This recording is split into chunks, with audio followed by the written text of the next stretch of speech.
তো হ্যালো বন্ধুরা, দিনটা ছিল 15ই আগস্ট। আর সকাল সকাল উঠে আমি মাঠে চলে এসেছিলাম ওষুধ দিতে। দেখো মাঠের কত সুন্দর ভিউটা, দেখো গাইস। বাহ, কত সুন্দর ভিউ। তো গাইস, আমি মাঠ থেকে বাড়ি চলে এসেছি। এবার আমি দেশ স্বাধীন করতে হবো, ড্রেস পরে বেরিয়ে পড়েছি। সকাল সকাল উঠে খিচুড়ি স্কুলে দেখি পতাকা তুলে ফেলেছে। দিয়ে পতাকাটা উত্তোলন করে আমি রাস্তা দিয়ে যাচ্ছিলাম, দেখে আবার একটা স্কুল থেকে বার করেছে। তারপর এটা হয়ে গেলে আমরা গাড়ি নিয়ে বেরিয়ে পড়ি মজা করতে। তারপর এখানে এসে কিছুক্ষণ আড্ডা মারার পর আমাদের পতাকাটা উত্তোলন করতে হবে, ওই জন্য আমরা এখানে সব সাজিয়ে ফেলেছিলাম মসজিদের বাইরেটা।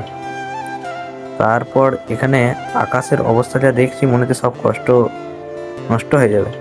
তারপর আমি জোরে নামাজটা পড়ে বেরিয়ে পড়েছিলাম পতাকাটা, মানে দেশটা স্বাধীন করার উদ্দেশ্যে। এখানে সব প্রস্তুতি চলছিল। তারপর আমাদের হাত পায়ের যে কিছু বক্তৃতা দিল, আসলে নামাজটা পড়ে বেরিয়ে পড়লাম। তাই আজকের ভিডিওটা এ পর্যন্ত ছিল।